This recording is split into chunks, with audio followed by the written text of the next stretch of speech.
bandiraɓe hande mamin kalan on hol jikkuji gonɗi e mbarodi ha saabi ndi wi'a lamɗo ladde e holko mbawɗen naftorade hen e gurdam men.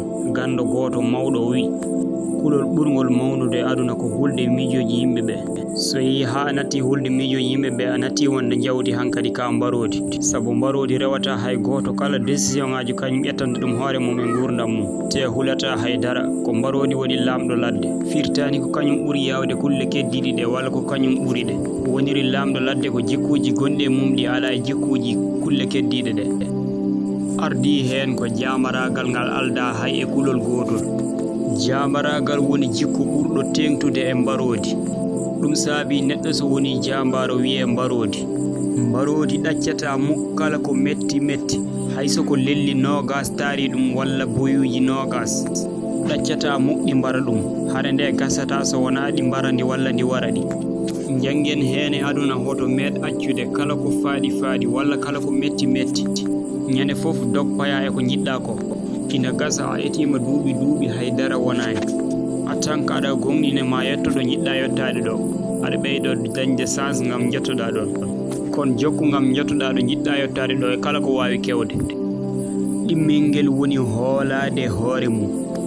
Mbarodi watta sikki sakka mukk e kattande muɗum. Kala ko dari yeeso mum jaggata ko kañum wawi ɗum, te soni haaɓe gonɗinat koko gañoto.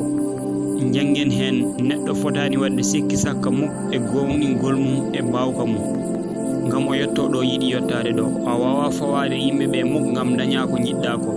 ƴettu hujje hoore ma, saabu ko an tan andi holko jiɗɗa e aduna. An tan andi lawol ngol jiɗɗa rewde e gurdam ma. Tataɓe ngel woni wellitare. Mbarodi woni kullel ɓurgel jogade wellitare e kulle ladde ɗe fof, saabu kala ɗo tolni haɓoto wellitare muɗum. Sabu hay hunde ala e dow leydi ko ɓuri wellitare. Hade neɗɗo andude ɗum no ɗawe ɗum saabi aduna aɗa foti haɓanade wellitare ma. Wellitare ko gonɗa e ko jiɗɗa wonde. Wellitare e ko gonɗa ko. Gacca woɓɓe ɓe gona ko jiɗi ko.